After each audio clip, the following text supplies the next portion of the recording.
Hey guys, welcome to the Power BI Masterclass. So what's this course all about? Well, at first let me introduce myself. My name is Daniel, I'm 29 years old and I'm your instructor in this course about Power BI.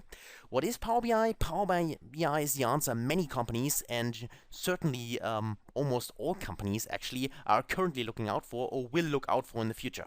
So it's in really high demand. So in case so far you're only familiar with Excel and PowerPoint when you analyze your data, then you drastically need to change your career path. Okay, so Power BI itself is one of the leading tools next to Tableau, and if you want to dive into data analytics, if you dream about a data analytics or business analytics career, then you need to familiarize yourself with those tools. Those tools are the tools to use, actually. Believe me, okay?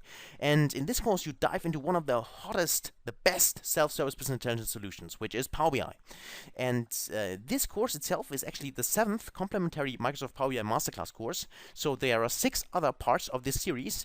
And if you have chosen to opt in all of those courses, believe me, then you are ready. Then you are ready and equipped with all the knowledge you need in order to have a successful data analytics career.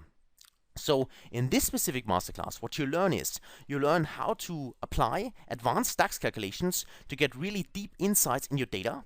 You learn how to use R in Power BI. So in case you want to do data science, R is also implemented and can be used with Power BI together. And here you will see an introduction to this.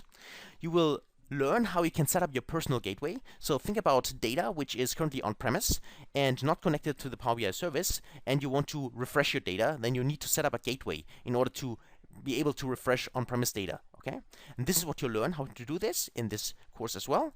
And of course, as in all of the courses, you will learn about new custom visuals, which are really great, and you will create your own dashboards. Okay, so let me just get out of this PowerPoint presentation and instead get into the masterclass itself. So if I go back in here and say select my Power BI, this would be one report we built together at the end, which is of course totally customizable and filterable. If I select United States, see United States data. Of course, we also implement here a little tooltip. So if I select over this, I can see specific data, for instance, in this case for the category, as well as for the different kinds of ship modes and the total sales for the specific country. I also have here a little button, and I go back to the second dashboard we can create here, and this is also one which we will create at the end of this course. Okay, so excited? Hopefully you are. I am definitely. To see you in the first lecture. Until then, best guys.